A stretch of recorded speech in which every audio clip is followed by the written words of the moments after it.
পশ্চিমবঙ্গে অবস্থিত ঘুম ভারতের সর্বোচ্চ রেলওয়ে স্টেশন, যা 2250 মিটার উচ্চতায় অবস্থিত। এটি বিশ্বের চতুর্দশ সর্বোচ্চ রেলওয়ে স্টেশন হিসেবেও গণ্য হয়।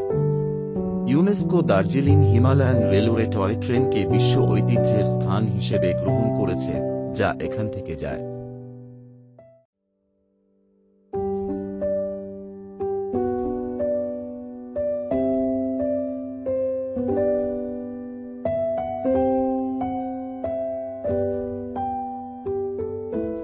স্টেশনটিতে একটি অভ্যন্তরীণ জাদুঘর রয়েছে, যা কিছু দুর্দান্ত ধ্বংসাবশেষ প্রদর্শন করে।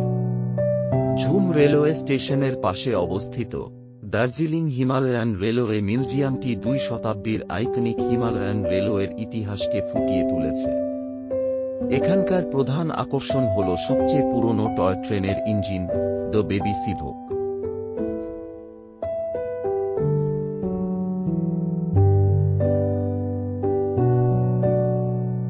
দার্জিলিং হিমালয়ান রেলওয়ের নির্মাণ কাজ শুরু হয় 1889 সালে এবং রেলওয়ে ট্র্যাকটি 4 এপ্রিল 1871 ঘুমে পৌঁছেছিল। এই স্টেশনটি কোন সৌন্দর্যের চেয়ে কম নয়।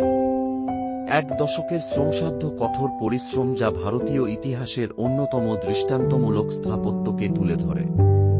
এতে অবাক হওয়ার কিছু নেই যে ইউনেস্কো এটিকে অভিভূত করেছিল এবং এটিকে একটি ঐতিহ্যের মর্যাদা দিয়েছিল।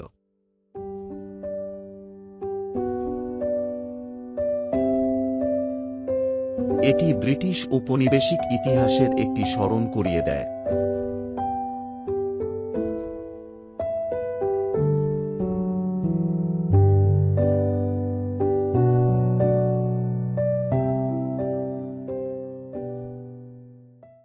ডিসেম্বরের শেষে এবং জানুয়ারি শুরুতে প্রচণ্ড শীতে এখানে তুষারপাত শুরু হয়ে যায় এবং এর জন্য এখানে প্রচুর টুরিস্টদের আগমন ঘটে তুষারপাতকে এনজয় করে স্মৃতি মধুর করে রাখতে।